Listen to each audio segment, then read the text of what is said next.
Hello, you're listening to the Eric McKenna Project.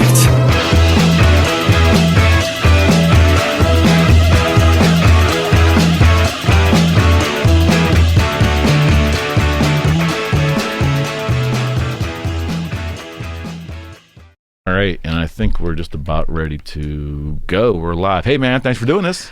Eric, thank you so much for having me on here, man. This is unbelievable. Boogie Street Studios. I can't believe I'm here right now. Really? So I truly mean that. Yeah.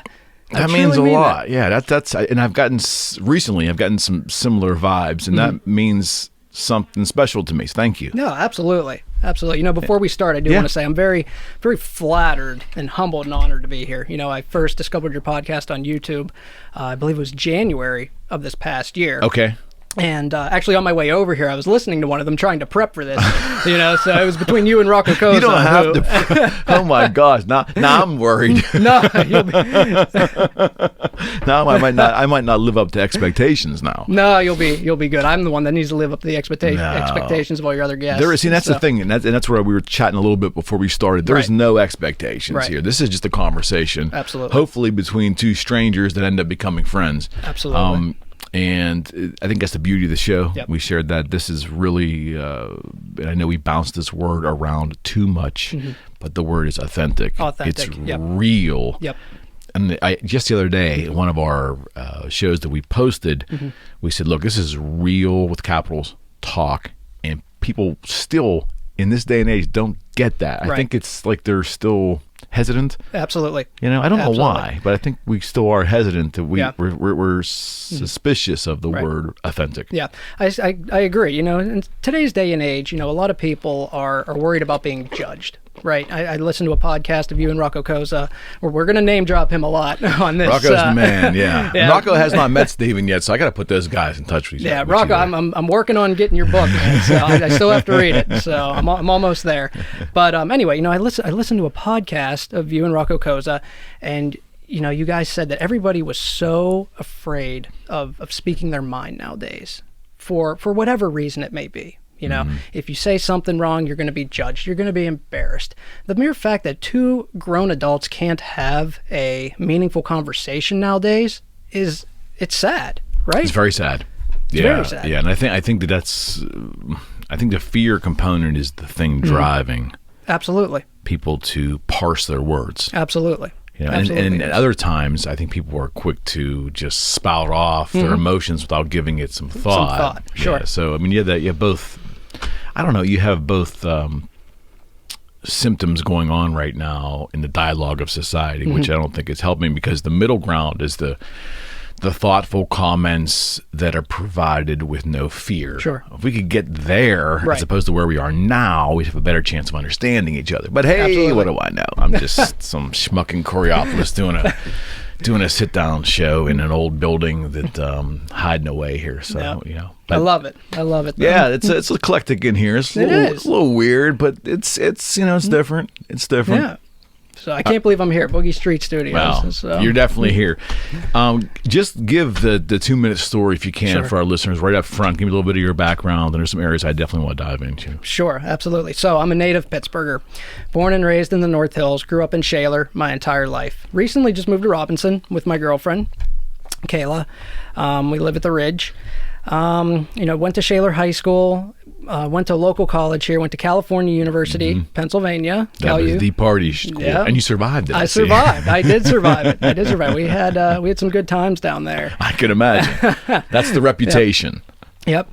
And it was actually at Shaler that I knew that I wanted to dive into a career of sports medicine. Okay. I knew that I wanted to be an athletic trainer, and I still credit to this day my high school athletic trainer, Bill Kautz. He was the one that really showed me the profession. He was the one that, you know, really told me what an athletic trainer does on a daily basis. So I was able to really excel at Cal U. And after I graduated from Cal U with my bachelor's degree in athletic training, I went on to South Dakota State University, where I got my master's in exercise science and nutrition. Why did you choose South Dakota State? I get that question every single time. Because it's fascinating. I mean, I love geography. Sure. And I love the West and the Midwest. I just love that area of the country. But Yep. How did you get there? Yep. There's a story behind it. Yeah, I want to hear that right now. All right. So when I was coming out of my senior year of college, Okay. I was applying to graduate school. And my dream school was to go to USF, University of South Florida.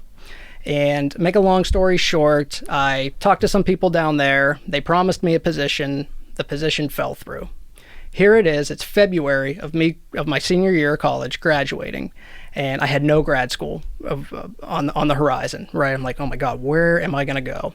So I called one of my mentors, Sean Gibson, who at the time was the assistant athletic trainer for the Buffalo Bills, who's now the head athletic trainer at the New Orleans Saints. Okay.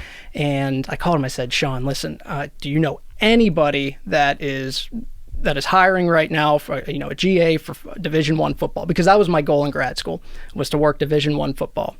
And he calls me back. He's like, I'll call you back in an hour. He calls me back in an hour. He's like, I got one spot open, South Dakota State University. Do you want it?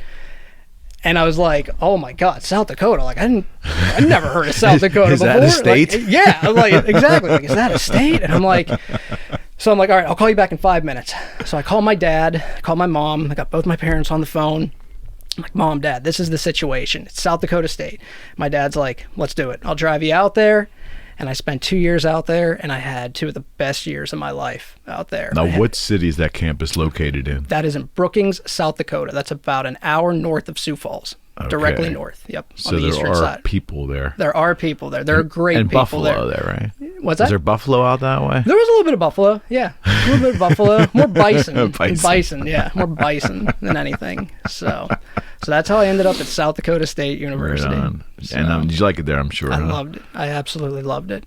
Had a great experience out there. Met some of the best people out there that I still keep in contact with this day. And South Dakota State's actually going to the national championship in the next week for their football team. So, yeah. Well, there you go. Yeah. Timing's not bad here. No. Okay, you graduate, and then what? So after I graduate from South Dakota State, I moved back to Pittsburgh. I got a local job up in Warrendale working at a physical therapy clinic with one of my mentors that I worked with at Cal U. Okay. His name was Glenn. And I was there for about a year and a half. And I knew, and I made good money there. I had a great time, learned a lot, was getting some experience fresh out of grad school. But I knew I wanted something just a little bit more. So I applied to all 32 NFL teams for a seasonal athletic training internship with the Carolina Panthers, and they were the first to call, essentially. Yeah. So seasonal. Seasonal. Okay. Yep. So I was there for one season. Okay. And the season that I was there was the season that we went to the Super Bowl. We lost to the Denver Broncos in the Super Bowl, but it was a great time. Absolutely great time. Had a great experience. Okay, so were there job postings, or you just basically blanketed all the teams and just sent out your want list, basically? I blanketed all the teams and just sent out my resume and my cover letter to all 32 NFL teams. Okay. And the first team to call, I said I was going to go with. See, there's a lesson in that, friends. That's called taking the initiative, right? Not waiting for a job posting or even going and making an opportunity. Yep. Yeah. Now, that's an aggressive way to look for a job. I don't think most people, unfortunately, do that. Yeah. Is that symptomatic of just the way you operate?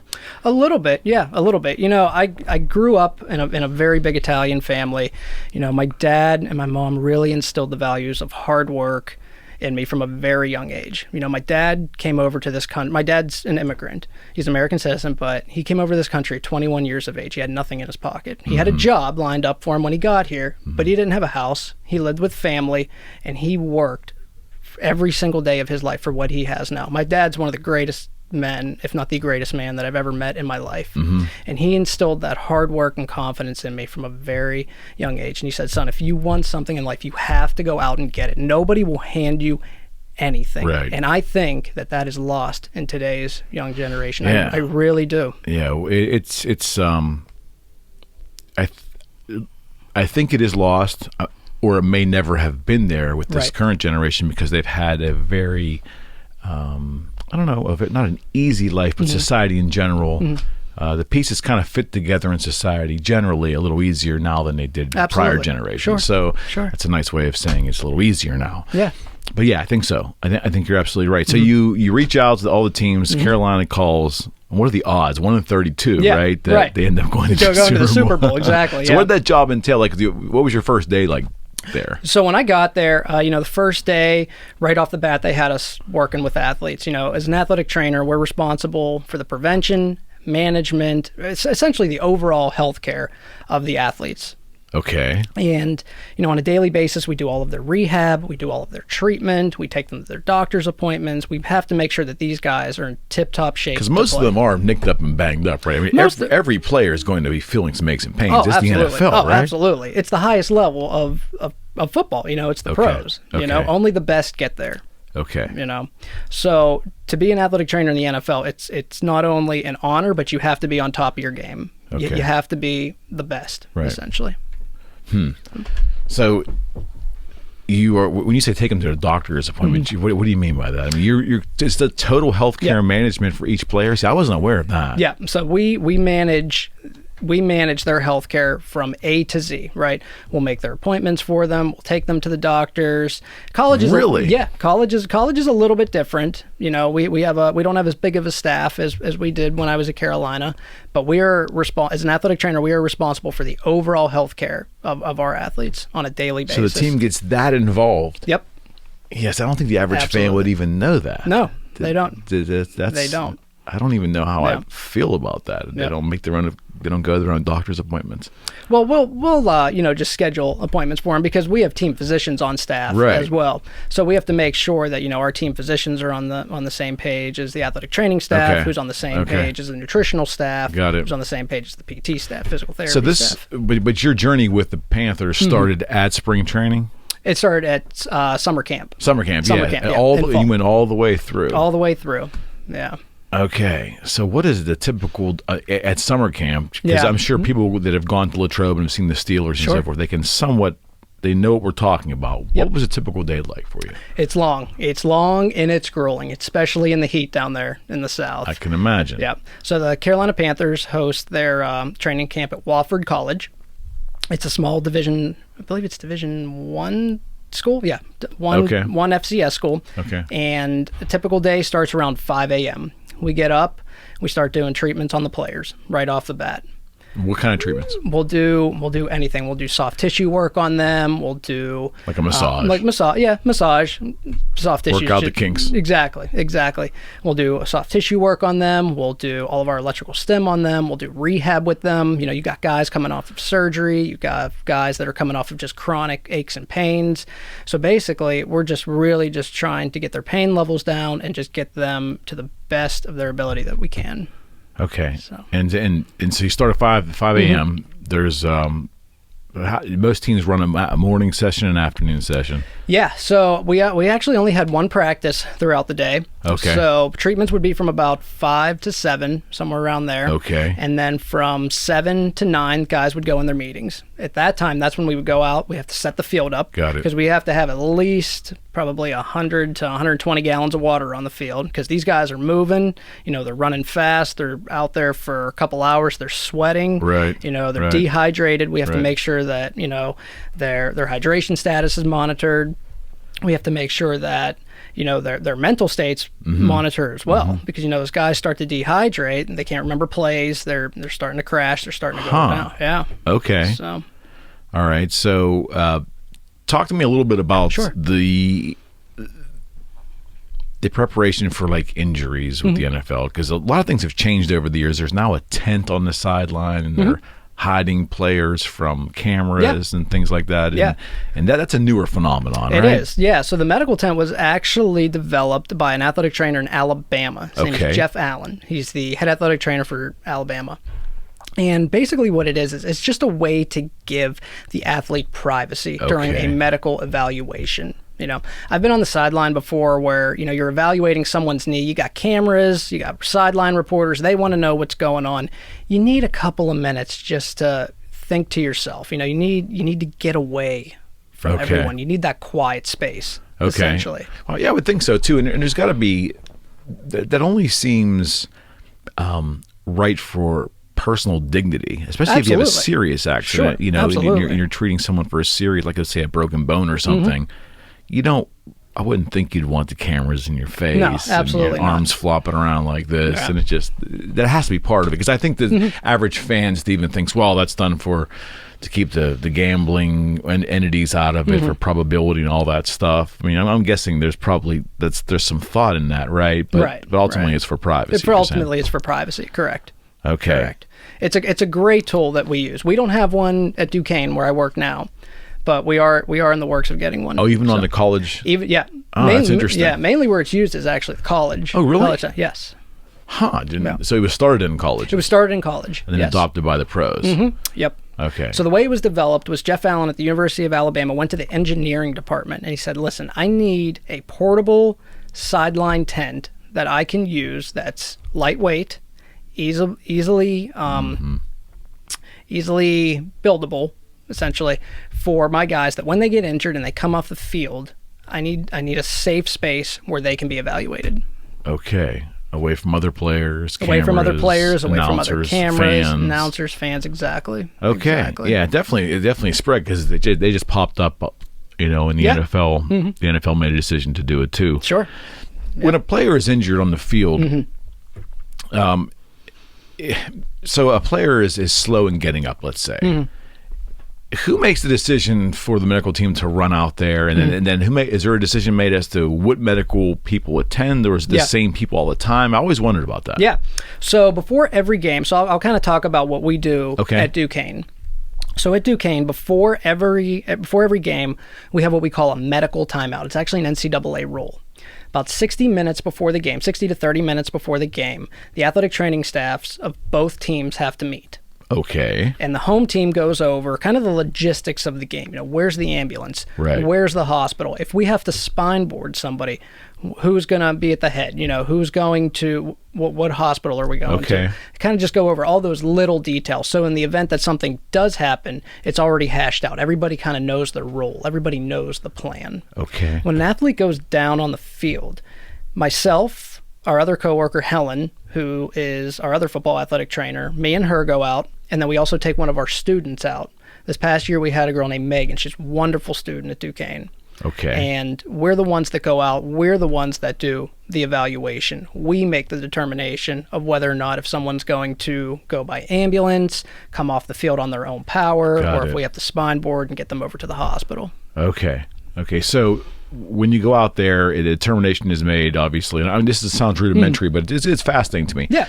Can the player leave the field under their own volition, right?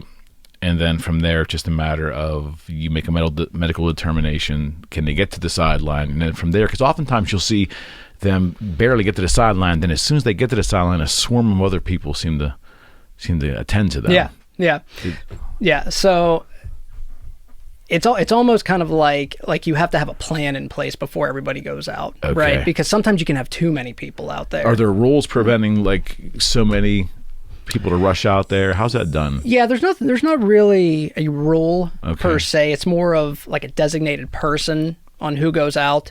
I say usually the rule is if we're out there more than 2 minutes, then our team physicians will step out onto the side and just kind of assist us and give us some help in the event that we do have to spine board someone and get them over to the hospital, or make the determination if we're going to get the athlete up and get them off on their own power. Is it initially the referee's responsibility to stop play if they see someone injured? Or is it the player's responsibility to yell out they need help? Or how is that? Does a coach say something? How's that happen? So it's a little bit of both. Most athletes, they have had athletic trainers in high school, so when they do go down, the ref will stop the play. We don't go out until the referee actually blows the whistle when the play is dead, because we could get injured in the middle of the play. Absolutely right. Absolutely right. So also as well, we also have our ambulance that's off on the side, right? Okay. And then everybody on the sideline has radios as well. So if we have to get our emergency equipment from the sideline, we designate one person to stay back on the sideline. We'll radio to our designated person, whoever that may be, or we may radio to EMS to say, hey, listen, we need you guys out on the field right now.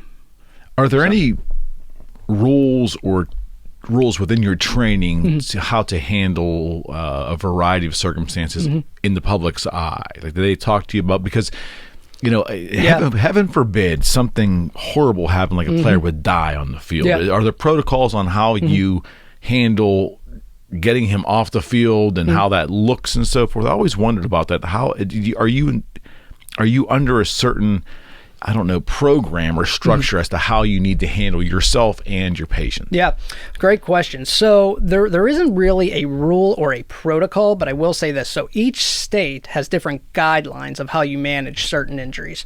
So for example, we'll take a cervical spine injury, right? If you have to put somebody on a spine board, New York's not allowed to remove shoulder pads and a helmet. Interesting. That's just their rule. Okay. That's just what their medical board has decided. Huh, okay. Here in Pennsylvania, we are allowed to. We remove the pads, we'll remove the helmet as well and get somebody on a spine board.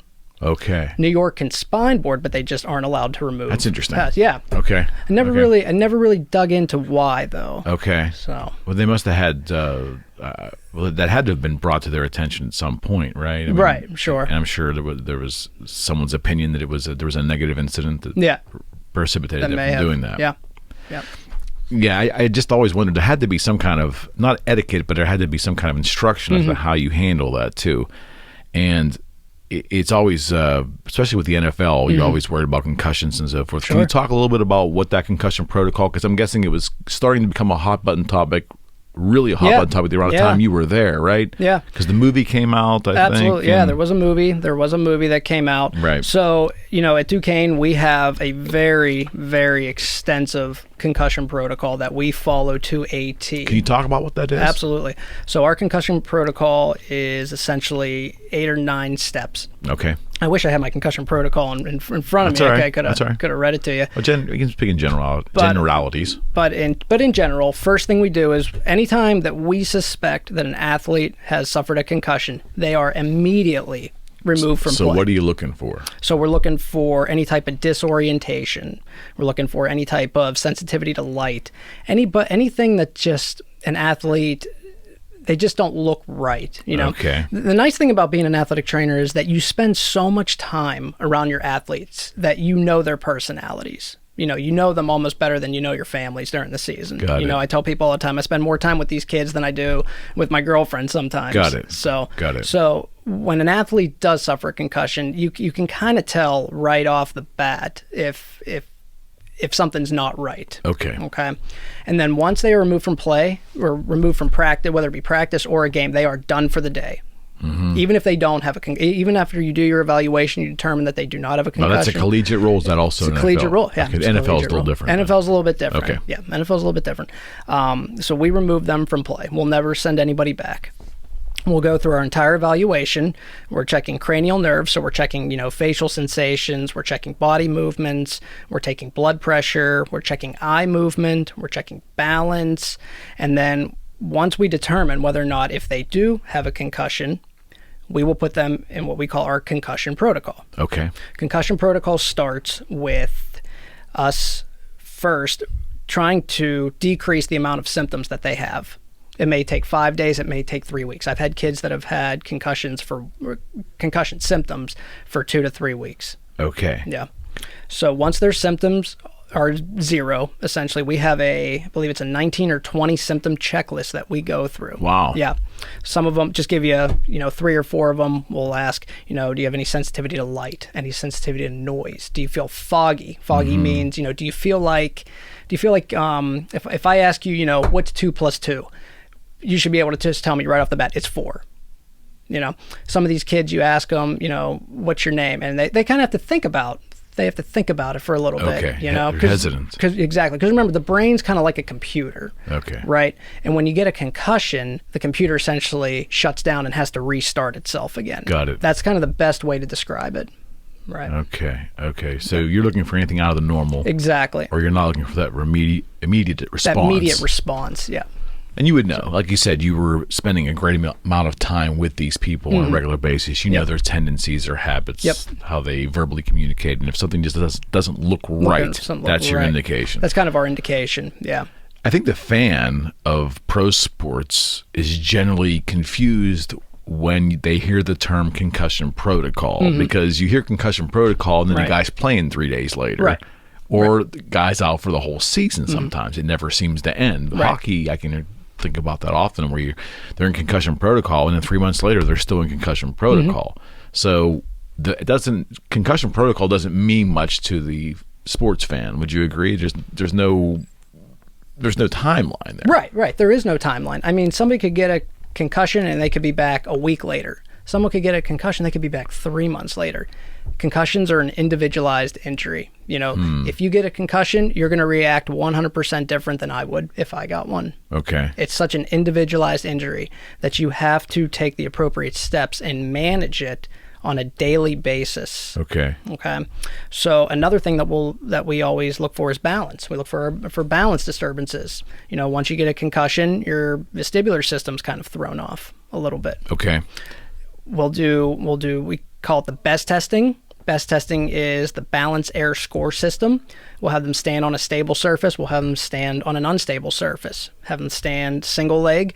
We'll have them stand in the tandem stance. It kind of actually looks like a DUI test, actually, believe it or not. Okay. And we've noticed balance disturbances in these kids as well. So the symptoms that are associated with concussion are so not sporadic, but all over the place, I guess you could say. Yes, that makes it tough then, right? I mean, it does make it tough. Yeah, to evaluate. Absolutely. It's something that like I said before, it's a daily assessment of the kids. Not only their mental state, but also their emotional state, their physical state. I've seen kids that have had concussions and their only symptom is just fatigue. They're just tired. Yeah. That's it. Yeah. I've seen kids who get concussions and then the next day they're completely fine. Wow. So.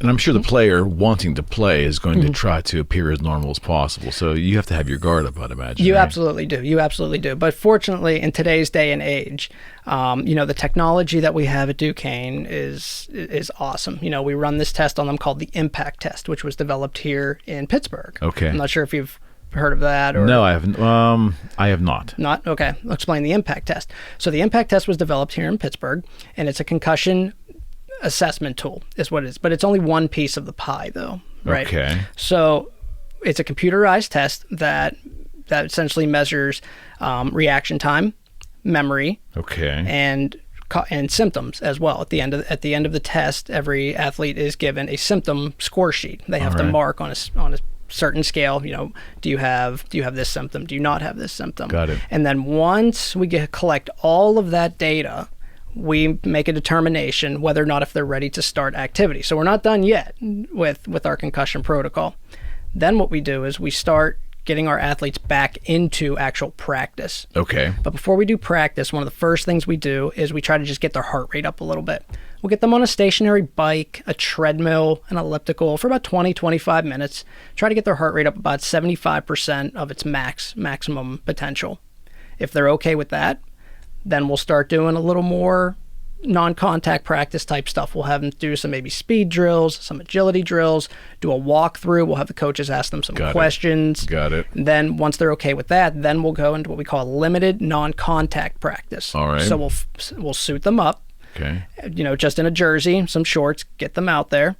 And then we'll just have them kind of do the same thing as before, but it's a little more involved now. Now they're actually running. They're actually doing drills, cutting, pivoting. And then the final step would be the full contact practice.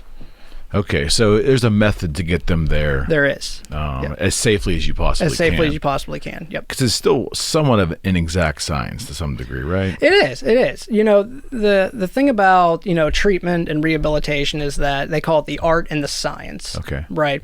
You follow the science, right? You follow what all the research has said, but at the same time, you have to know the art of it as well. Okay. And the art of it, kind of like we talked about before, is, knowing those athletes, knowing when something is not right, when something's wrong. I would think so. Yeah. And that comes with knowing the personalities, right?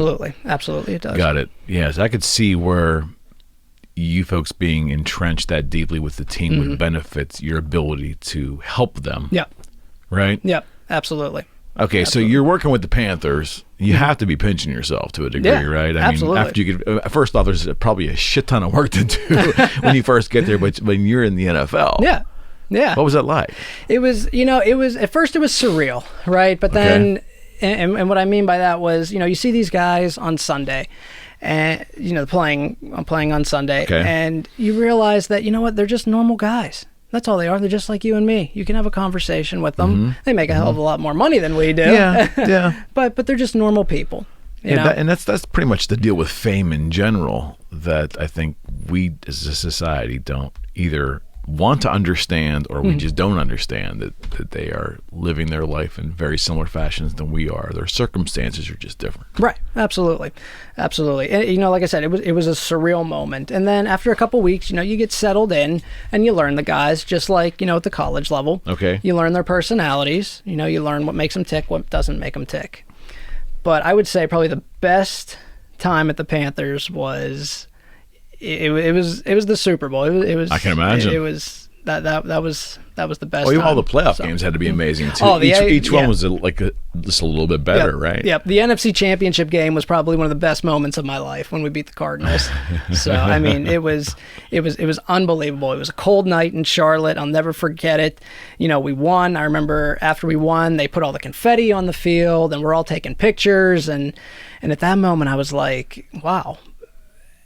We're going to the Super Bowl. Like it hit me, right? It hit me. But I'll tell you the moment that really hit me the most was when we were in Santa Clara. I remember it was about 4 hours before kickoff. And I went out onto the field and I looked up at the scoreboard, and there was a big sign. It said Super Bowl 50. And I looked up at it and I said, wow, I'm here. All my years of hard work had finally paid off. Yeah. And funny enough too. I bet. Going back to South Dakota State, the night that my dad and I moved, or that he moved me up there to South Dakota State, I made him a promise. I said, Dad, I promise you I will get you to a Super Bowl one day. Wow. And 3 years later, I did. How about that? So, yeah. That's pretty quick, too. It was. Yeah. So I fulfilled my promise to my dad. When the game was over, even though the outcome wasn't that great, I mean, it had to be a lot. I would imagine on your side was a lot of disappointment, of course, but it still had to be like, I'm leaving like the biggest stage in the world, the biggest event stage in the world. Nothing really supersedes it. Even the Olympics generally doesn't supersede that in terms of audience, right? Television audience. Absolutely. Like I said, it was so surreal. It was something that I never would have dreamed of in my life. Had you asked me 5 years before that, hey, are you going to be at the Super one day? I would have been like, you're absolutely crazy. Like, there's no way. Like, what's a normal kid like me from the North Hills going to be doing at Super Bowl 50? And there I was. It was definitely. Did you run out how many times did you have to run out on that field during the game? A lot, actually. Yeah, I didn't go out for injuries when I was at Carolina. But we definitely ran out a lot, for timeouts, trying to keep the guys' hydration status up, stuff like that. Wow. So it was definitely a special moment in my life. I can't imagine. So, yeah. That season ends. So then what? So that season ended, and then I came home to Pittsburgh for a couple months, and I worked at a local physical therapy clinic up north. Okay. It was a great job. Had great coworkers, great bosses. I worked for a great group of doctors. And I was there for about 2.5 years. And, at the end of my time there, and we're gonna bring up Rocco Koza now. Well, no. Just let me back up. So you didn't return to Carolina. You just decided, I did not. You decided you didn't want to. They didn't have the opportunity there. I just didn't have the opportunity to. Got it. Yeah. Got it. Just didn't have the opportunity to, and so I moved back to Pittsburgh. Yeah, right worked for this local physical therapy company, and like I said, I had a great time there. And I'm gonna quote Rocco. I'm gonna quote Rocco here. So Rocco. I remember Rocco, big guy. I remember Rocco saying that when he left corporate America after 14 years, one of the reasons that he left was he said his time was just done there. And I kind of felt the same way at this job. Okay. I felt like I've expended. I felt like I gave them everything that I could have. I felt like I couldn't contribute anymore. Okay. Okay. So I'll never forget, one day right before work, I was making my lunch in my kitchen, and I get this email from the NATA, the National Athletic Trainers Association. They have job postings. Right. And there was a job that opened up at Duquesne. And I was like, wow, maybe this is it. It was like a sign from God almost, right? Like, this is your time to move on. So I applied for that job. I got called for an interview, did a phone interview, got called back for a second round interview, and I'll never forget the question that my boss asked me. He said, "Steve, of all the universities out there, why do you want to work at Duquesne?" And I thought about it for a second, and it was an easy answer. It was because Pittsburgh's home. There's something, and I think you can agree with, there's something about this city that just brings people back. I still haven't figured it out, but it's true. Yeah, it is, right? It is. You come through those tunnels, you see the Point on your left, you see Station Square on your right, you see the downtown in front of you. Yeah. There's something so special about this city that just harnesses people to it. I think so. It's been proven out. Yeah, absolutely. Absolutely. I've had a lot of family members that have left Pittsburgh for a couple years and then have come back. But I will say this, I'm glad that I moved out of state for not only graduate school, but also for my job, because I found out who I truly was. Perspective, right? Exactly. Absolutely. I had a new perspective on life. I was away on my own. I had to deal with my own problems down there. Mom and Dad weren't there to help me. Right on. I had to figure everything out for myself, and I loved it. But I loved it even more when I knew that I was going to make the decision to come back to Pittsburgh. Yeah, Duquesne's been an amazing contributor to this show indirectly. I don't think anyone of the brass of Duquesne even knows this, but through my connections, Philip Clark, Director of Student Admissions, and Dr. Patrick Cooper, Dr. Matt Ryan, Economics, Physics. One of the graduates there, Ed Lattimore, has become he's become like a very accomplished speaker, self-development author. He's a champion chess player. I met Ed through the Duquesne connections. Duquesne has just been a very interesting connection. And my father is a Duquesne grad. Me, not so much. College had a way of somehow missing me there. But Duquesne University for sure has maybe coincidentally put a huge stamp on here. And here you sit, coming through a different route, not connected to those other folks, but here you are. And certainly a very well-run college. Absolutely. I can say. I mean, very well respected. That's an assumption and very true, but it's a very well-run organization. Would you agree? I 100% agree. It's a great university. It's a great local university for students who, don't want to leave Pittsburgh or stay close to home. I mean, the people at Duquesne, when I first started there, they were so welcoming. I mean, I'm not just saying this, but I have a great group of athletic trainers that I work with, great group of strength coaches that I work with. Our nutritionist, Jeff, he's one of the best. He works with the Pittsburgh Penguins. Right on. I mean, I've been so fortunate to have the resources at Duquesne that have allowed me to do my job to the best of my ability. Yeah. It's wonderful down there. I truly mean that. And what you do is... do you also work with like the physical conditioning or is that something separate? Is that a physical conditioning trainer? Yeah. Is something different? So our strength coaches, essentially. Okay. So it's a little bit different than what we actually do, but so I'm glad you asked this question because I wanted to bring this up actually. So at Duquesne, what we do at Duquesne is called the high performance model. Okay, we blend strength and conditioning, so like all your weightlifting, your speed training with rehab. Okay. Right? Okay. And what I mean by that is it's a model where we encompass everyone working as a high performance team, essentially. Got it. So the strength coaches work together, the athletic trainers work together, the nutritionist works together. Okay. It's proven that there's cohesion. There's cohesion, exactly. There's cohesion between all three entities there. Is that rare? Is that handled? Is that not how other universities are done? It's a newer way of operating. I would say probably within the last 5 to 10 years. Okay. I would say you've always had these two entities, right? You've had strength and conditioning, kind of your, so-called meathead strength and conditioning coaches. There are a lot of great strength coaches out there, but then you've also had athletic training. Two entities who sometimes would butt heads. Okay.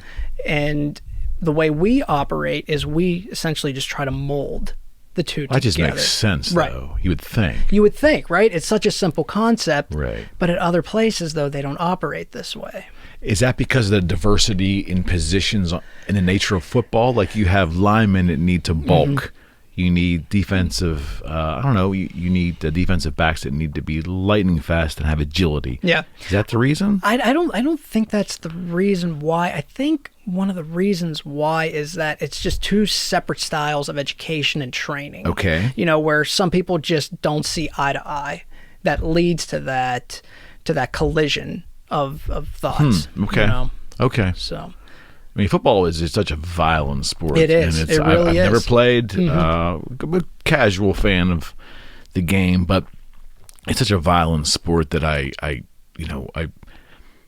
would think that for what you're doing and the whole healthcare aspect, especially the on-field healthcare aspect of football in general, has to be taken extremely serious by all colleges and of course the NFL. Oh, absolutely. It has to be. Absolutely it does. You know, I mean, the More athletic, than any other sport, I would think, right?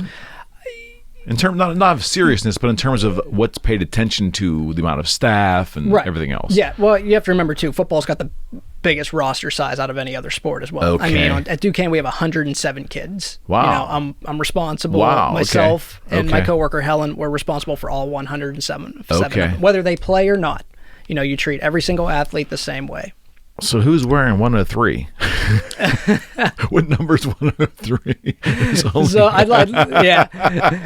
So it's a great I know question. there's A and B team, right? I mean, is that how it's done? Yeah, we have the scout team as well. Okay. Yeah, we have the scout team Okay. as well. Okay. Yeah. But yeah, so you know, like I said, we're responsible for all 107 of Wow. our kids. We love every one of them dearly. Right. We really do. But the And team carries a full roster of 107. 107 kids. Yep. I had no idea it was that Yep. large. Yep. 107 Wow. kids. Some Division III schools, there are no roster caps, so you could have upwards of 200 kids on a roster. A lot of kids. How that you many have to- dress on game day? Do you know? I think game day this year was a little bit different with COVID. Okay. I think we dressed about 75, 80 on game day. Holy smokes. So yeah, we had a pretty big roster this past year. So what was this past year like for you professionally? Oh, that's a great question. And personally. Yeah, it was hard. It was hard. It was the hardest football season that I've ever worked. Where were you when you realized that this whisper that something was coming from overseas and going to affect us, it was reality? Where were you? I'll never forget where I was. I was in our athletic training room. I was with my other coworker, Helen, my other coworker, Catherine, and we had a staff meeting via Zoom. It was the first time I ever used Zoom. I know, right? Never even heard of Zoom before the coronavirus. Yeah, right on. Wish I never heard of it. Right. Yeah, exactly. And we were all three of us were sitting together, and they said that the university was going to shut down. This was March, I believe it was March 17th. Yeah, I think it was St. Patrick's Day. It was somewhere around there. there. Somewhere around there. Yeah, it was right in the middle of March 2019. And all three of us looked at each other, and we realized that that's it. It's here. It was a reality. Okay. And When they said shut down, what did, or was that still unclear what shutdown even meant? it was a little unclear as to what shutdown meant. We knew that we were going to start working from home, but we just didn't know how long, essentially. Okay. And this past football season is really when we went back full go. For us to play this past year, we had to test every kid, coaches, staff, everyone, 3 times a week. We did the testing. The athletic training staff did. Now, is that a swab It test? was a nasal swab test. Yep. So how does that work? Yeah. Because I've never had it done to me. Yeah. No. So when we first started, we used to use this machine called the Sophia machine. Okay. You would do a nasal swab, put a little bit of a solution in a cartridge. Okay. Put that cartridge in the machine, and you would have to wait 15 minutes. Okay. You have to do that for 107 people. Now, wait a second. The nasal swab, Mm-hmm. is it that's not reaching all the way back into the naval cavity? Because that was what I was horrified. Yeah, that's the PCR test that we do sometimes. Okay, I'm sorry. I'll jump ahead. Yeah, because I've had a nasal swab test done, but I haven't had the other one done. Yep. So there's 2 types of tests that you can run. You can run the antigen test, or you can run the PCR test. Okay. The PCR test is the gold standard test. That's the one that goes all the way back up into the nose. Okay. The antigen test, the one that we ran all football season, we did that 3 times a week. That's the one that just kind of goes through Got the it. inner brim. Got it. Our second type of test that we did after we switched over from the Sophia test was called the Binex Now AG card test. Okay. There was a nasal swab as well, but then you would just stick it in a little cartridge, or it actually kind of looked like a little book, essentially. You would put a solution in there, stick the nasal swab in the solution, close the book, and wait 15 minutes. Okay. It was so much easier, so much faster for us. Okay. We were able to buzz through testing in an hour as opposed to an hour and a half, 2 hours. So we definitely saved ourselves some time. I bet. It was great. It was awesome. It was a great test to run. Okay. If somebody tested positive, right, we would have to contact trace for that person. What does that involve? It's a lot of questioning is what it involves. One of the first questions we ask is, okay, who's your roommate? Because essentially almost every time roommates are contact traced. So the contact trace rule is 6 feet. It started out within a 24-hour period, or 6 feet within 15 minutes. That was the first CDC guideline. Okay. Then the CDC changed it and said, okay, we want to know who an infected person was around within 6 feet over a 15-minute period over a 24-hour period. Got it. Does that make sense? Mm-hmm. Yeah. Mm-hmm. So usually roommates were contact traced. We had a couple kids that put up a fight a little bit, and rightfully so. But it was a tough football season. It really was. And we were lucky enough to go 4-0. We lost in the NEC championship game, but we had, in the end, it was all worth it. You could really see that the kids were so glad that they were able to get a season under their belt, because we didn't play in the fall. I bet. We didn't play in the fall. Right. The NCAA and the FCS said, no, you guys aren't gonna play. Good it was point. tough. It was tough. Good point. Personally for you, how has it been? Personally, it was a lot of work. It was a lot of work. Fortunately I did not get sick. I did not get, contact traced to anybody. At times it was mentally exhausting. It was physically exhausting. You're working 12, 13, 14-hour days. You start to question yourself. You're like, oh my God, are we going to make it through this season? Are we going to, right. are we going to play football? Is all this hard work worth it? It's always worth it in the end, but right. After you work a 14, 15-hour day, you start to question yourself a little bit. Was there instructions that you folks would give the players on how they could mitigate? Were there protocols? Yeah. Oh, absolutely. There were protocols. There were protocols from A to Z. We had to make sure that all of our athletes were masked up when they lifted. We had to make sure that they were masked up when they were on the sidelines. We had to make sure that they were not within 6 feet of each other during back practice. up. So you're saying, let's say the defense comes off the field and they're waiting to go back on the field. They have to put a mask on? They had to put a mask on, yeah. Wow, I did not know that. Yeah. Did not know that. Yeah. Okay, how'd that work? It was interesting. It was interesting. At least you're honest about it. It was interesting, to say the least. So I will say this, though. We had very, very few people test positive during our football season. We were extremely lucky. Our kids did a great job of socially distancing, following our protocols. They did amazing. I commend our coaching staff. Coach Schmidt, we called him. He was captain of the COVID police this past year. He great guy, and he made sure that all of our staff, all of our players followed protocol to a T. So the players were, from what you said, pretty cooperative. They were. And they wanted to play. This was the path to play, so they played ball accordingly. Yep, absolutely. Is that right? Absolutely, yep. And it was tough for them. It was tough for them. These kids, I felt bad for them. Every student at Duquesne, these kids didn't have a normal year. They had to essentially go do all their schoolwork via Zoom. Yeah, I can't imagine. I couldn't imagine either. I couldn't imagine being a college student nowadays going through this. We just had Phil Clark and Dr. Ryan in just a couple of days ago talking a little bit about this past year for Duquesne, both with their individual classrooms, the overall feeling that's on campus or lack thereof, and someone who's not in education to sit and listen to what they went through.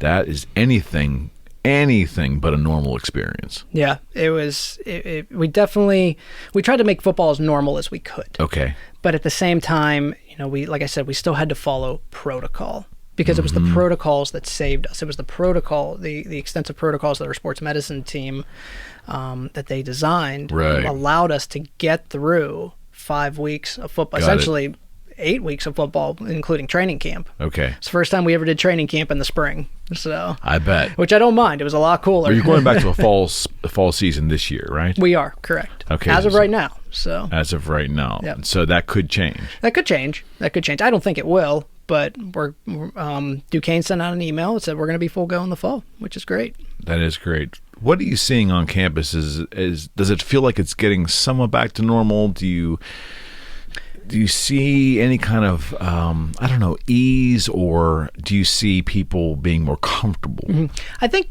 I wouldn't necessarily say. I think people are more at ease mentally. Okay. Definitely. I think people are more comfortable now. I think the word to use is acceptance. Right. I think we've just accepted it at this point. Okay. Whether you agree with the masking or not, you have to follow the rules. That's the bottom line. So, and we've had no pushback really from any student athletes or any coaches in regards to protocols. So I think it's pretty understandable for anyone. I would assume that whether your degree of fully buying into the severity of this, or even if somebody was on the far edge of like not really believing all this, the bottom line is if you look at football and how it's played, any rational person would realize there's close proximity, heavy breathing. Sure. You want to be as absolute careful as you can, right? Absolutely. Come on. Absolutely. I mean, the mere fact that we were able to even have a season this year was great. I mean, I could see it in the fall. These kids wanted to play football so bad. I bet. These are football and not only football, but the families too. Exactly. Yeah. I mean, there's nothing better than getting to Duquesne on a Saturday afternoon. You can smell the barbecue behind you. You see all the fans sitting under melon. You see the visiting fans. You can hear. Game day is just such a euphoric experience. Right. Right. It's everything that an athletic trainer works hard for during the week. It's our reward essentially. Got it. And the kids they just couldn't do that in the fall, and it was so hard to watch them not be able to play something that they love to do. I bet it was hard. There's no doubt. Yeah. There's no doubt. As you look forward to this fall, do you anticipate the way we've been trending as a society? Do you think we will be, maybe not by the end of this year, but moving through 2022, do you think we will again achieve pre-COVID normalcy?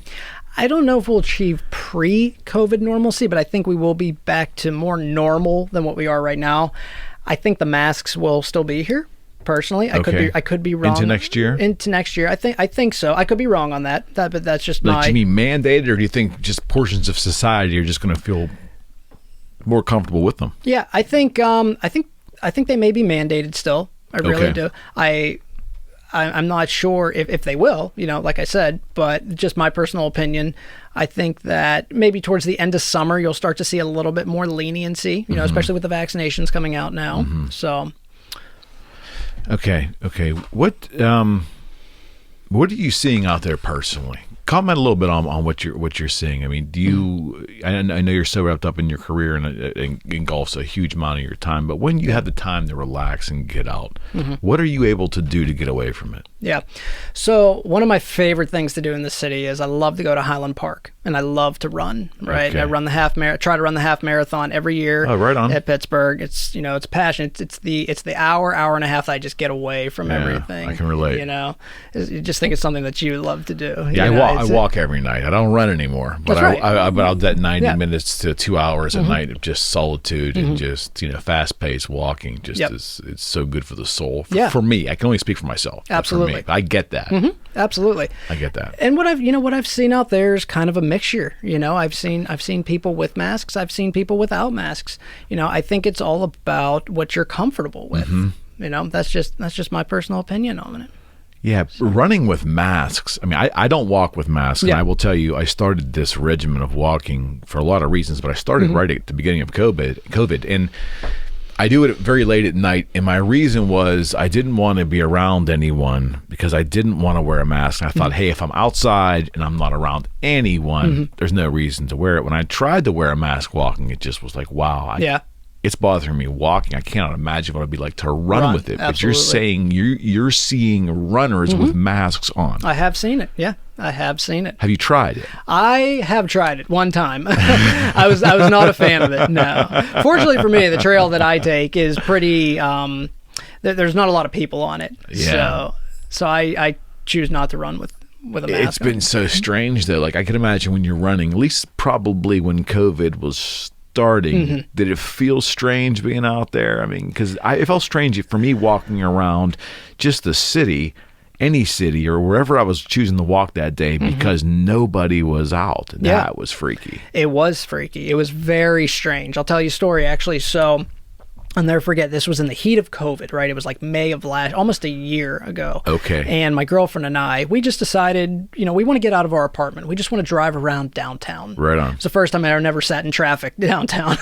There was nobody. There was nobody down there. It was a Sunday afternoon. It was probably 1 o'clock. Right. There was nobody downtown. It was a ghost town. It was almost like a movie. It was unbelievable. It was one of the weirdest experiences of my life. I can imagine. It was, and I looked at Kayla and I said, "This is unbelievable right now." I said, "Never again in our lifetime will we probably ever see something like this again." That's probably true. Let's knock on wood. Exactly. That doesn't happen again. But I just was so. And then what happened for me was that as the year went along and you saw people probably tired of being cooped up, other people would start walking. So I started to say to myself, man, I don't want to wait till 11 to walk tonight. Maybe I'll go out at 8. Then I quit doing that, Steven, because when I did do that, I saw a lot of people out, and if I didn't have a mask on, the comments would come. And and of course, I'm not one that's going to give it back to anybody. Right. I either ignore them or I wave them off or whatever. And I was walking on the Montour Trail in the beginning as well, too, once in a while. I had to put a stop to that because the mask police were everywhere. Yeah. And I didn't want to argue with anybody because that's their right to feel that way. Sure. But I had the same right to keep more than 15, 20 feet from you, and I'm not wearing a mask. Absolutely. So it infringed, I think, a little bit on my ability to be comfortable in public and do my thing. You know what I mean? Did you encounter any pushback for not wearing a mask? I personally did not. Okay. I personally did not. You're also moving at a good pace. They really can't have a conversation with you because you're flying by. I'm flying by them too. So like I said, when the route that I ran was very, and I chose that personally, just to trails, exactly, just to kind of stay away from people, just for the time being. And that was smart. Yeah, that was definitely smart. Because in the beginning, I think we can all agree we didn't really know a whole lot about this, right? There was a lot of uncertainty. Exactly. Nobody knew anything. Yeah. So I chose to, because I still wanted to get outside and do something. Exercise is great not only for your physical state but also for your mental state. We know this. There's 100 years of research behind this, right? You have to get out, you have to do something, you have to move. And when I was out there, it was about the only time during the day that I actually felt somewhat normal. Right. Normalcy was a big thing. Exactly. And to this day, I still go up there and run. And like I said, I've seen people up there running with masks. I've seen them running without masks. Some people walk with masks. Some people walk without masks. Yeah, I get it. I get it. And this isn't about to pass judgment at all. I just was really amazed that we have become pretty accusatory. Unless we've always been that way. It's just starting to show its ugly head now. I don't know. But it's, it's like you want to believe the concept that we're all in this together, but then you see some of the examples that we're really not. No, I agree. I definitely agree. Like I said, when I was up at Highland Park, you'd see people congregating together, groups of friends without masks. You would see people congregating with masks that were standing 6 feet apart. At the end, it's a personal choice. It's a personal choice. It is. And this is one of the few times in society we've been challenged in a way where we're trying to define really what our personal, quote unquote, and it's such an overused word, our personal rights are. Sure. Because the word rights gets bastardized. Absolutely. Constantly. Because we have to define it in a way that also is kind of considerate and doesn't impugn on other people's rights to their own safety. And I think we're having a real tough time managing or finding out how those mix. Yeah. I don't know. I agree. No, I definitely agree. I mean, this is the first time probably in everyone's lifetime on this planet that they've dealt with something like this, right? Like I'm going back to Rocco. Yeah, right on. Like Rocco says, people are resilient. People don't like to be told what to do. Right. They get very defiant. I'm like that. I hate being wrong. I hate being told what to do. So now you have this virus that essentially has made its way onto this planet. You have leaders telling us what to do, and people don't like it. Yeah, I think part of that is that I think Americans are okay with not liking to be told things if it makes sense. Right. Because there's a lot of laws that I don't like, but I know they're there for a purpose. And it's logical. Exactly.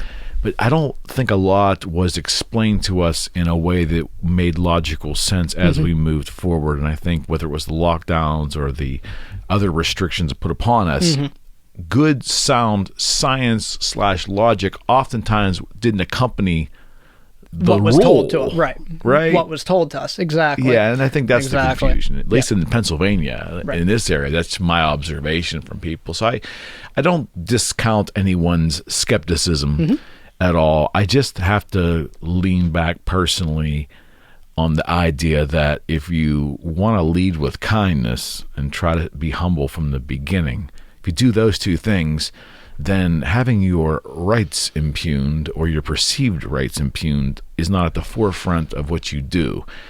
I don't think enough people are operating in that way. If we were, we wouldn't have all this disgruntled baloney. I don't think we would. I mean, I don't know. I mean, you probably saw a great example of cohesion and willingness to work together within your sphere there at Duquesne in the whole football program and getting through that season. That's probably was a great lesson for you of how things really should be done. Yeah, absolutely.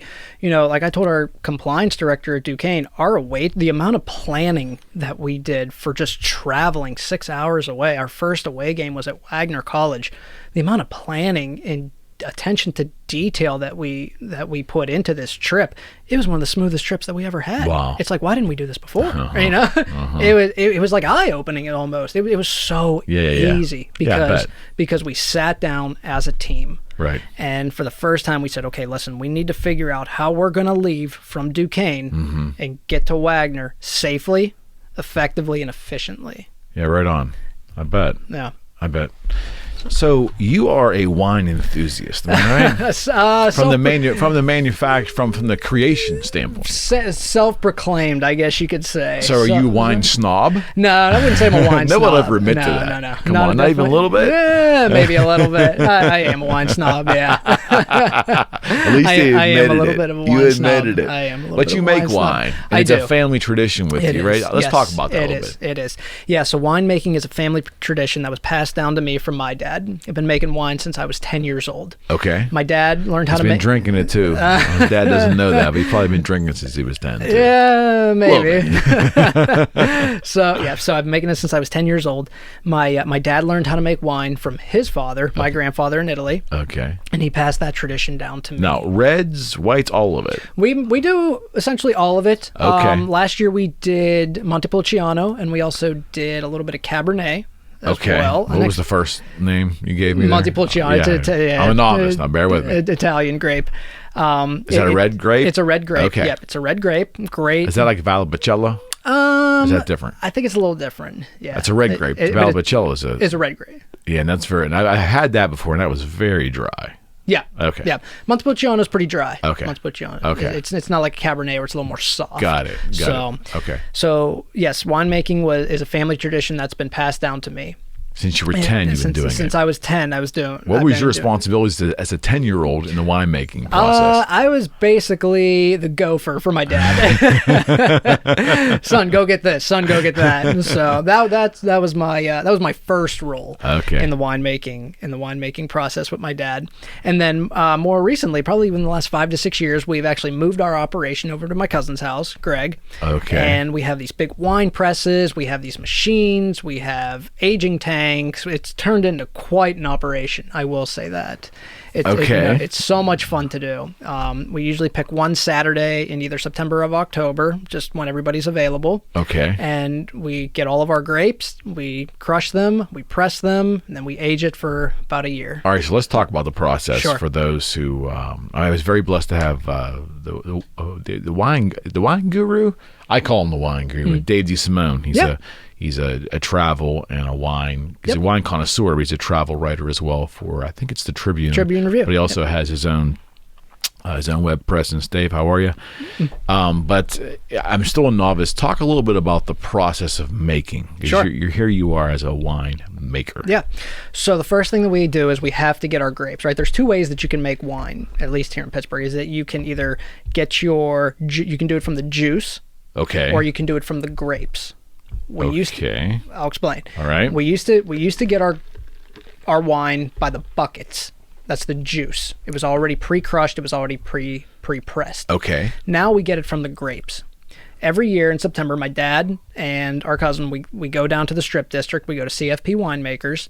We go order grapes. We got about 1.5 tons last year. We made about 100. A ton? Yeah, we made about 150. So it's like 3,000 pounds of grapes. I think we made about 170 gallons last year. So we made a lot. We made a lot of wine. Yeah, we made a lot of wine. Okay. It's something in our family that okay. So by starting as we start out the process, the type of grape that you acquire obviously yields a certain kind of wine. Correct. Okay. Yep, correct. So I'm a big fan of dry red. Okay. We have some family members that are fans of soft reds. Okay. So we made 2 different types this past year. So we ordered our grapes, we picked them up, and the first thing that you have to do with your grapes is you have to crush them. You throw them through a crusher. And that's what kind of breaks open the grape. And what's that, is a machine? It's a machine, yeah. In the old days, they had the kids stomp on them, right? Exactly, yeah, exactly. Okay. We've become a little more innovative over the last 70 years. So I remember some garages in this town when I was growing up in the old...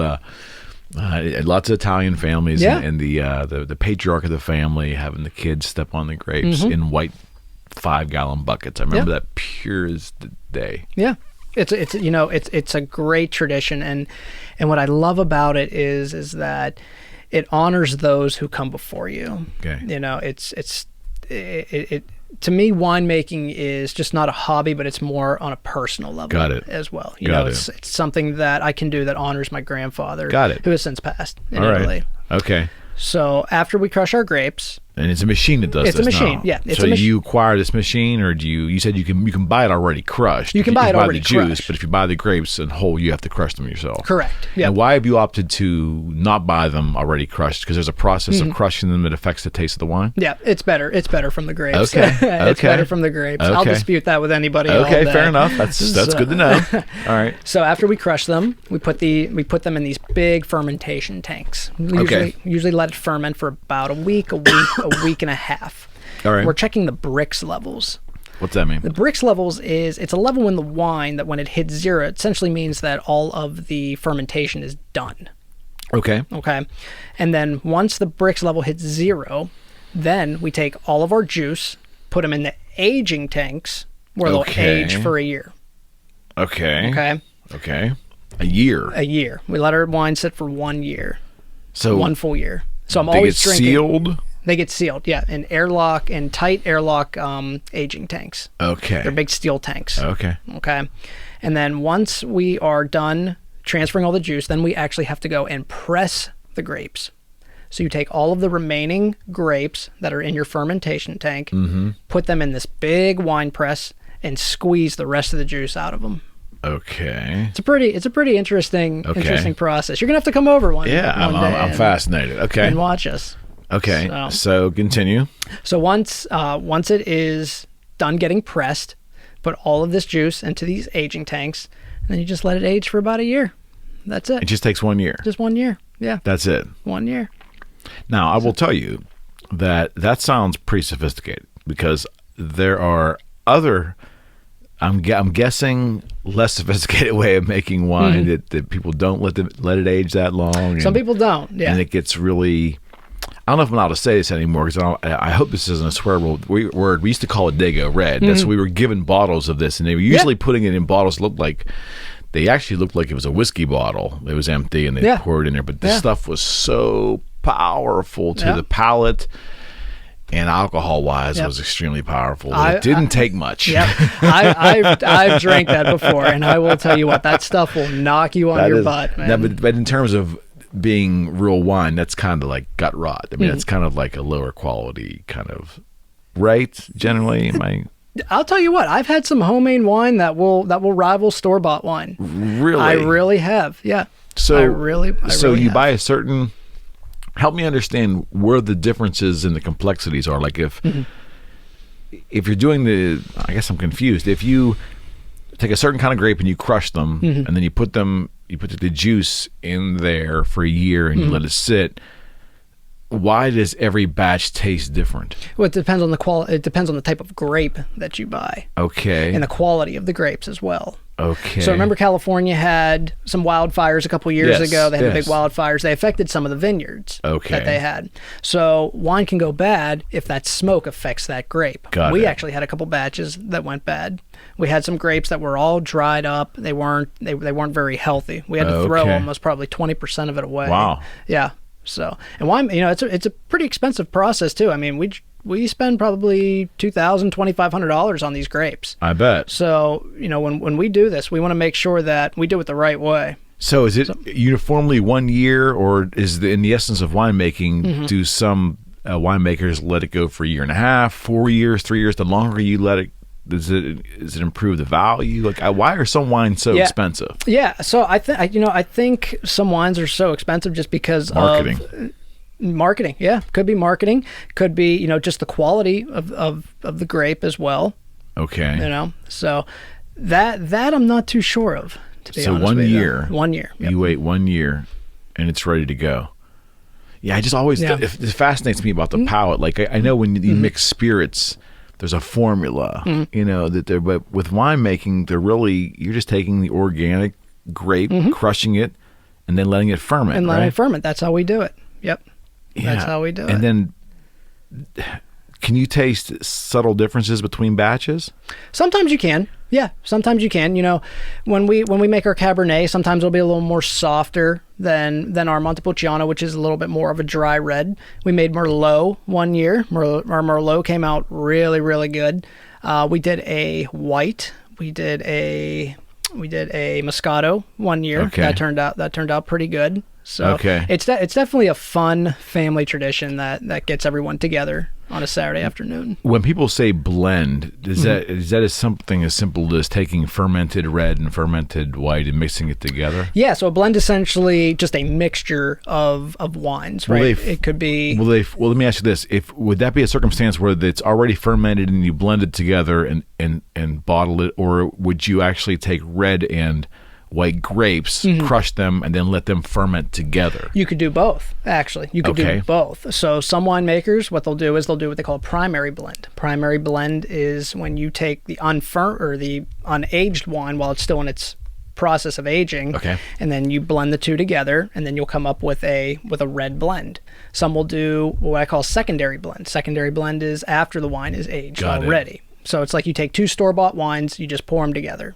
That's your secondary blend. Okay. So when I was a kid, we used to get smashed on there's used to be a brand called, I'm dating myself, it was called Rianiti. And it was, oh my gosh, it was a red, but you end up putting it on ice. It was sickeningly sweet. Could some of those wines have additives after? Like if you had, is the following done? There's a finished wine product, but then sugar could be added or other sweetener could be added to create a certain taste and look and then in presentation. Is that stuff done? Yeah, it could be. It could be. Because this stuff was like ridiculously sweet. I couldn't imagine it came out of fermentation. Yeah, like that. Probably not. Yeah, Rianiti. I didn't even raise an eyebrow, so that was right over his head. That's how far back that must go. Yeah, Rianiti was a big brand back in the early 80s or so, late 70s. But it was obviously an expensive wine, but that was the thing that we used to get bombed on. But it's amazing to me, like you take like the cheapest wine like Mad Dog or like Thunderbird, And then you take like Wine Lake, 100 acres out there in California. And, you know, you're saying that the difference between that is simply the quality of the grapes. It could be. You know, it could be the quality of the grapes. It could be how long they've aged it. It could be some different chemicals that they've put into it as well. It's all about the quality. At the end, it's all about the quality of the wine. Okay.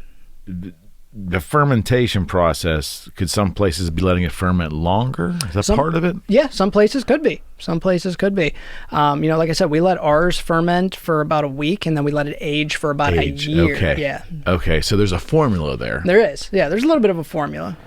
All right. So I want to circle back around with you. You talked a little bit about that decision that you're working for the physical therapy, and you then took that job at Duquesne. Correct.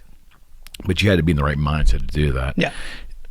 On a broader context, talk a little bit about motivation for you and life decisions. And what I love about this show is getting to talk to accomplished people from a wide variety of life, people that have made it in music or education, medicine, the law. Yeah. But the theme is always the same. Like they wanted something different in their life. And they weren't afraid to take the chance to go for it. Because that seems to be the biggest stumbling block, regardless of what the potential endeavor is. It's taking the freaking first step. So did you have to overcome that, or were you born that way? Like, what is your concept of self-motivation? Yeah. So for me personally, motivation, I believe that motivation comes from within. Okay. Right? I really do. You have to have some type of purpose or some type of driving factor that gets you up out of bed each morning and wants you to go to your job. You know, I couldn't imagine waking up every morning and hating going to Duquesne. I mean, that's just a life that I would not want to live. I can't even fathom that, to be honest with you. So for me, motivation comes from within. My motivation personally is just trying to make a difference in the world, you know, whether it be, you know, just helping someone get back onto the football field or just getting someone out of pain. You know, when these kids get injured, you know, I'm with them from the time that they get injured until the time that they go back to doing something that they love. You know, I've seen kids at their worst. I've seen kids at their best. That's what really motivates me, is when you see these kids who, you know, they tear their ACL and they're out for a year and they have all these, you know, they want to go to the NFL and they're afraid that their dream's going to get crushed because of this injury. And then you rehab them. You spend 9 months to a year rehabbing them. And then you see them score that touchdown or catch that pass. That's my driving factor every day. And it's hard because, you know, for me, rehab is a long, tedious process. You know, we'll take ACL rehab, for example. An athlete who tears their ACL, you're looking at 9 months to a year of rehab. Okay. That's a long time. Right. That's a long time to keep a young kid engaged and motivated. Okay. My guys, I like to call them, they're very scoreboard driven, right? They like to see that they're making progress. You can tell them that they're making progress, but sometimes they don't believe it. They need to see it. Okay. They need to feel it. Okay. You know? So is that different between the college athlete and the pro athlete? Or not? I don't know. I really don't know. Okay. I really don't know.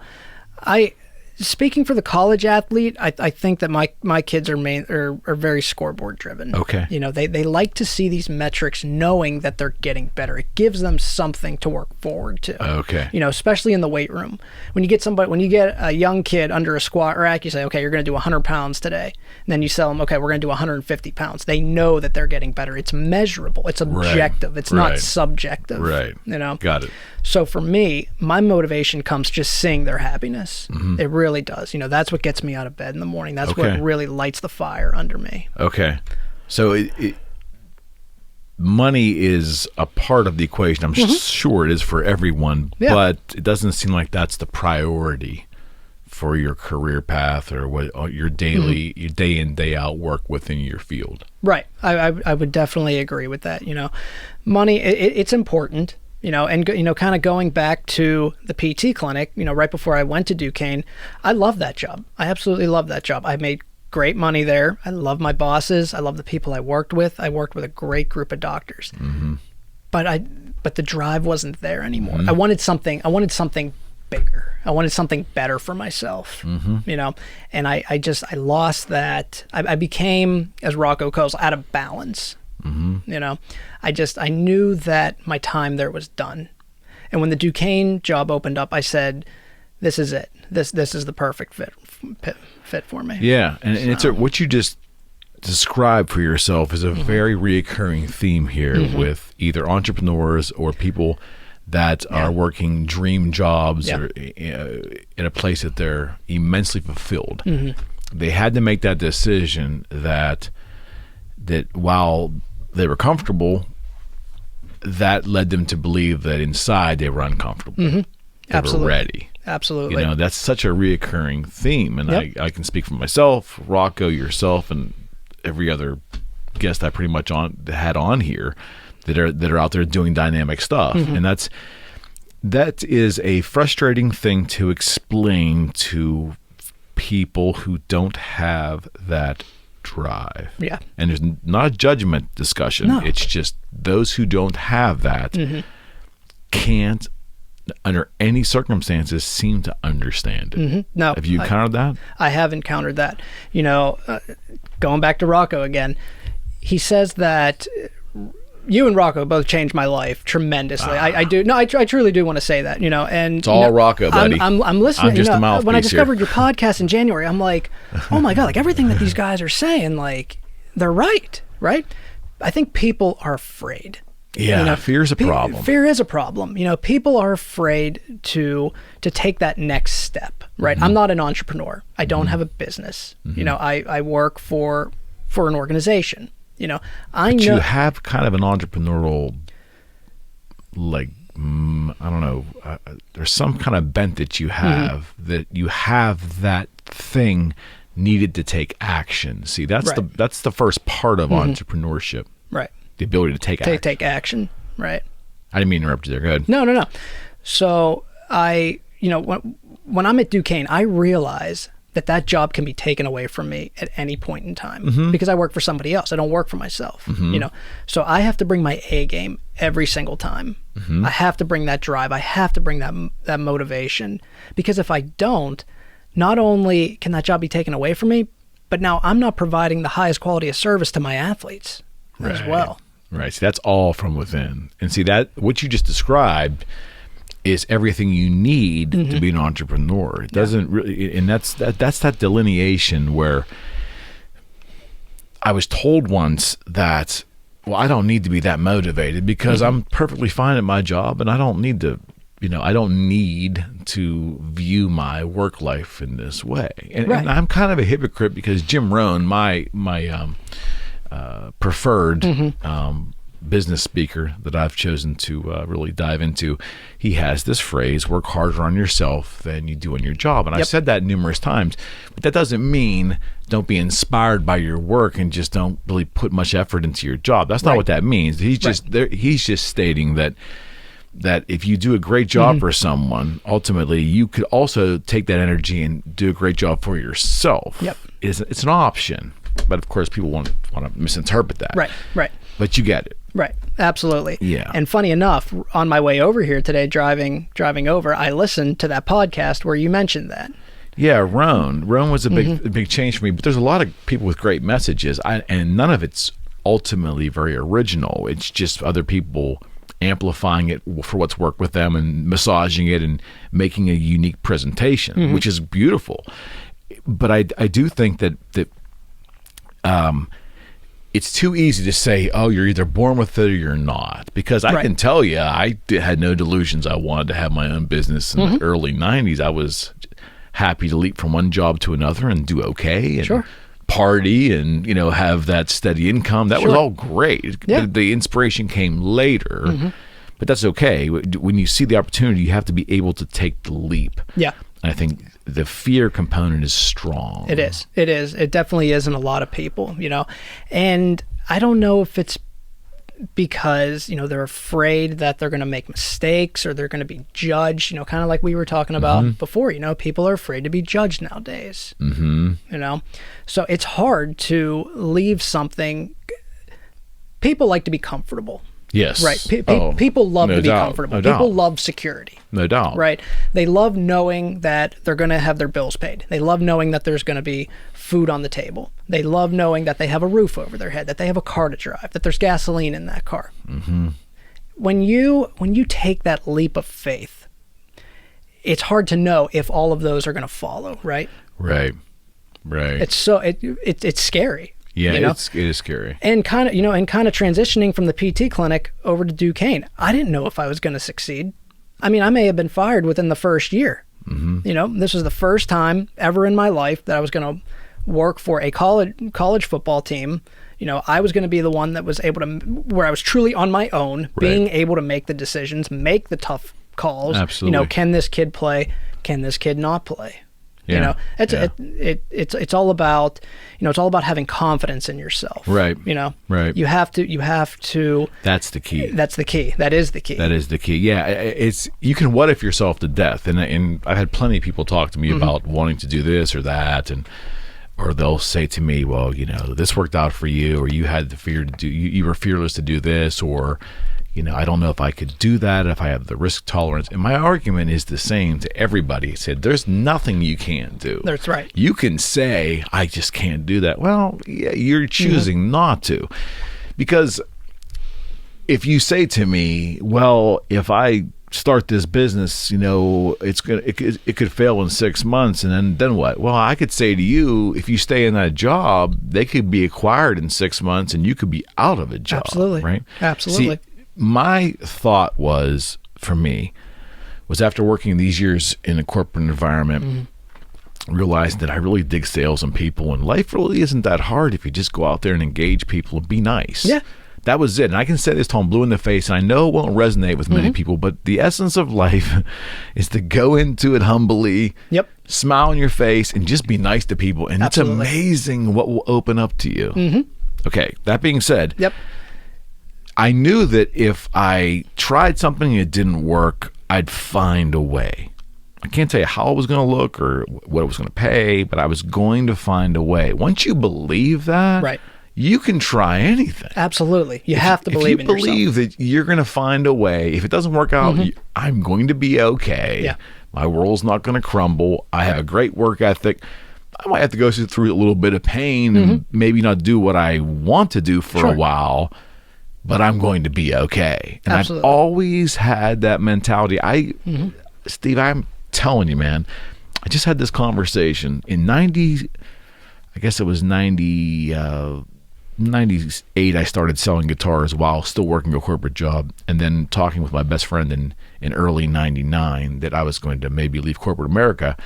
Never at all did I have any fears of, like, what am I going to do if it doesn't work out? I thought it would work, but I remember saying clear as a bell, I said, Jim, I can sell anything. I believe that. I mean, I love sales. I love people. I'm not worried about not being able to find a job. And if the economy went shitty, I'm the kind of guy that will go take a job, working at a big box retailer. I would do what I would have to do until I got what I wanted to do. Absolutely. But with that mindset, there's no reason not to take a chance. Absolutely. Right? 100% agree. I'm reading a great book right now. It's called Elite by Nick Hayes. Okay. Nick Hayes is a former U.S. Navy SEAL. I know the name. And he's a Harvard business grad. And he says this, it's just a one-sentence statement that he makes. He said, successful people do the things that others won't. Yes. Just think about that for a second. Absolutely right. Right? Absolutely right. People want to, people want these high-paying jobs. They want to be in charge. They want to be the one. They want to lead. They want to motivate. But are they willing to do the things that come along with that responsibility? Right. Yeah, that's exactly right. And I think that the people are just fearful, man. And look, the one thing about age is it humbles you. Absolutely, in many different ways. But what it's done for me is to appreciate or try to appreciate other people's perspectives. And I can't move into the brain of this guy over here and view the world like him and understand his fears, his rationales. But I have learned to accept them. I don't have to like them. I don't have to agree with them, but I accept them, that he has a certain dignity that I need to respect that's his beliefs. I also don't have a job that is to convince him of anything. Right. He asks a question, I give him an honest answer. That's fine, and we can coexist. That's what age has done for me. Yep.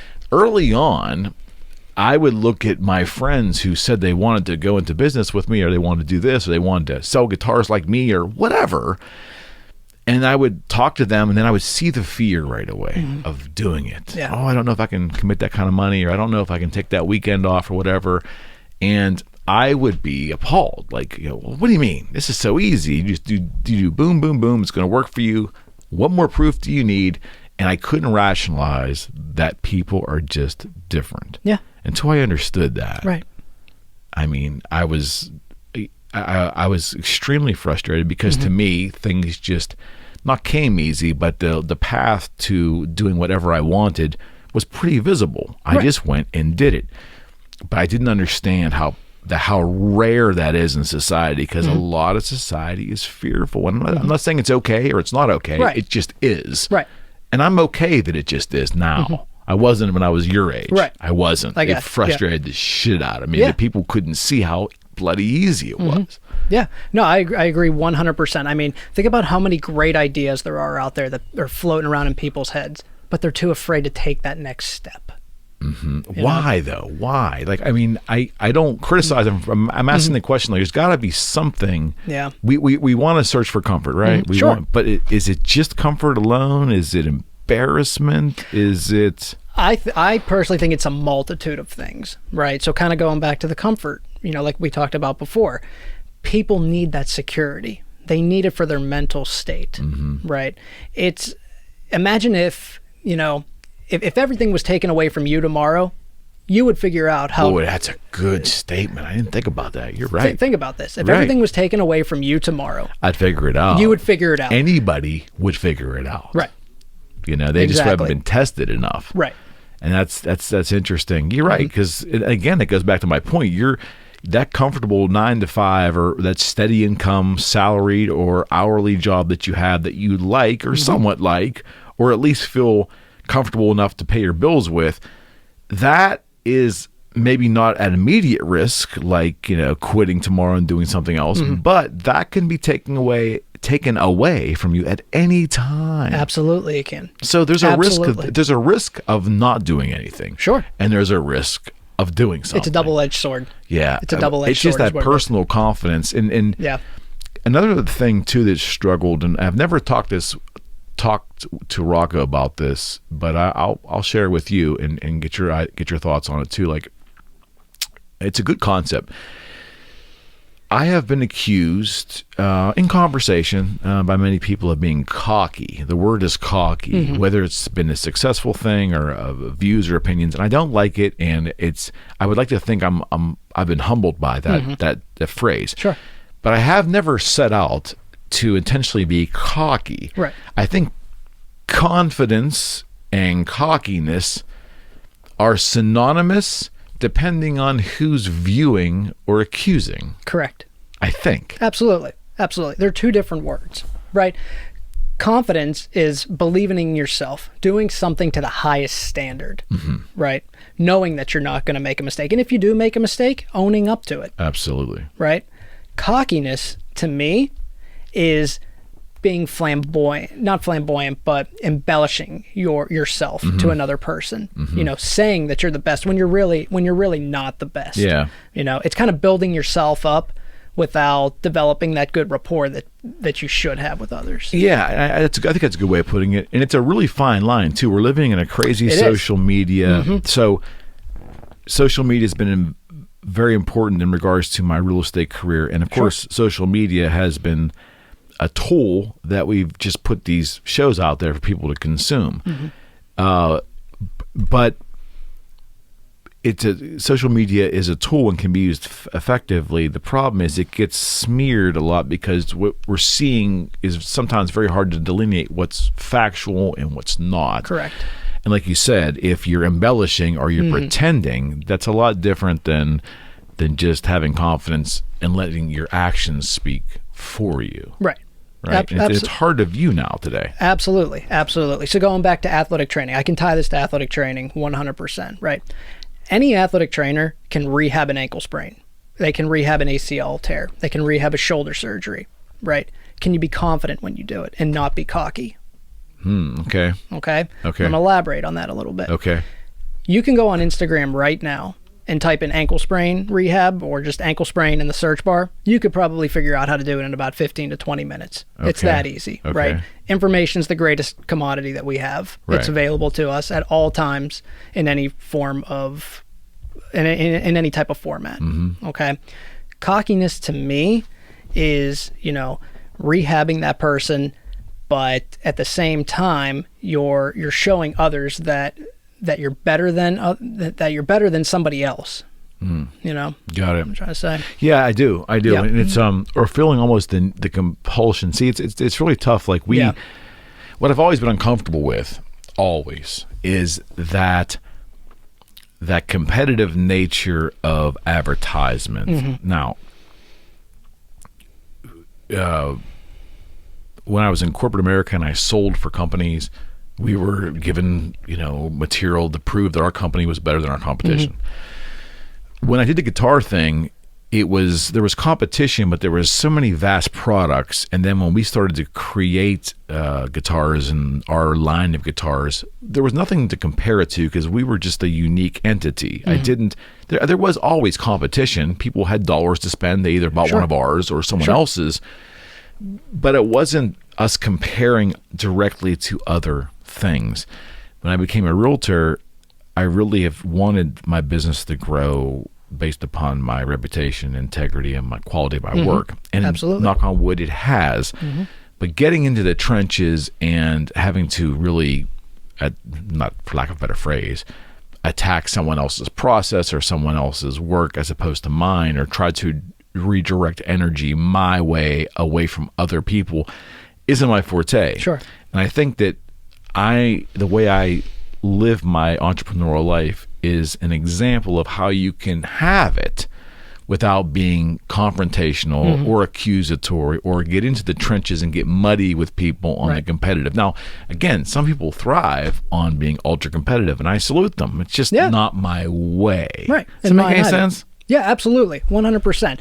Essentially what you're saying is it's all about the relationships that you establish with your clients. And me, it's about the relationships that I establish with my athletes. I would think it's a better way to go. Yeah. I mean, long term anyways. But that's if you're playing the long game, because that will not bring you business day one. At least in real estate, you've got to build relationships and do some marketing. When I do marketing, I get that whole concept, but that whole thing about being cocky or confident, and it's I took it very hard, and I think it was good because it made me self-examine for many years. But I've come to the point now where if someone feels that they're looking at me now and labeling me as a cocky person, well, it's really kind of on them, because it's the perception, and then the label is coming from the individual as opposed to who you're trying to label, I think. Right. And if you remember, too, it's a subjective measure. Very much so. It's a subjective measure. One client that you may have may think that you're cocky, but the other client that you have may think that you're confident. Yeah, confidence. And of course, those who create and have higher levels of confidence will understand how I'm wired. Maybe someone that struggles with their own confidence will look at what I do and label that as cocky. I can't do anything about that. It's like those are battles that are best left unresolved, and the word indifferent comes to mind. You just got to be indifferent to that stuff. But that comes with age, because I really, when I was your age in my career, we tended, at least I tend to take too much to heart. And then maybe just life beats you up so much you just don't do that when you're older. I don't know. Oh, absolutely. But, I still do it to this day. I still overanalyze things. I still, think that, what I may have said or what I may have done is, something that I shouldn't have done. Yeah, we always think, I second guess myself all the time. I don't think that'll ever go away. Right. But I don't know. We spend so much time worrying. First off, I don't think when we spend time worrying about how we're being perceived by people, we inflate our own importance, because oftentimes no one gives a shit. Yeah, nobody does. You know what I mean? Nobody does. It's one thing about embarrassing things. Like when you were younger, I was always, when you were younger, maybe an adult told you that, hey, this is going to embarrass you to face this, but in 10 minutes after people laugh, they're going to forget about it. Exactly. And now today, things are immortalized forever with the web. I get that. But essentially, unless you really screw up, right, most things, the attention span of a pea. Yeah, exactly. Exactly. No one's really paying attention. No, 100% agree. 100% agree. Yeah. If you were giving advice to anybody that was either going to, let me ask you this question. What advice would you give to somebody who has a dream to do something that they may perceive to be too big, or maybe something that other people might scoff at because it just sounds so ridiculous? Yeah. What would you give to someone who is struggling in confidence to go after it? My biggest advice to them would just be you have to believe in yourself. You really do. Like I said, it's got to come from within. And if you have a goal, if you have a dream, you have to go after it, because I'm going to tell you right now, life is too short. When I was in undergrad, my goal was to go to the Super Bowl. And I did it. Yeah. I'm fortunate enough to say that I did it, So, and even expanding on that, when all of our, I'm going to go back to sports medicine here.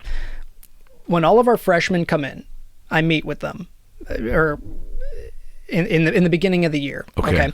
I tell them, listen, my job over the next 4 years, or for however long you're at Duquesne, is to keep you healthy. All right. Okay. Your job is to go to school and be a student. Okay. Everybody that steps foot in our athletic training room, most of them, they want to get a tryout in the NFL, and rightfully so. They should. That's a dream of theirs. We shouldn't bash that in any way. Right. Okay. My job is to keep them healthy for the next 4 years. Their job is to be a student. Okay. Got it. I tell them, listen, if you want to, go to the NFL, when I talk to these scouts on the sideline, they're not worried about what your injuries are. They already know all that stuff. They want to know, does this kid show up to treatment? Does this kid show up on time? Is he respectful? You be a good person. You do the things that you have to do, and we will. And I promise you, we'll at least get you looked at by scouts. Yeah, got it. Yeah. I think that is so lost in society. It's, man, the personal responsibility thing is so important, and it's good for you to say that, because people need to hear that. The NFL scout is looking at the character issue, right? They absolutely are. Talent matters, but it's got to be character associated with it. Yep, absolutely. 100% correct. Yeah. Did you have fun? I had a blast. I had an absolute blast. All right, man. I had a great time, too. You got a real compelling story. Yeah. You definitely do. It's a little bit different than most people in sports medicine. That's awesome. So I've taken some indirect paths on getting to where I am. So, no question. Come back and see me? If you'll have me, absolutely. You betcha, man. I'll be in touch. So I appreciate it. I really do. All right, buddy. So, all right, friends. Thank you. We are out. Hello, you're listening to the Eric McKenna Project.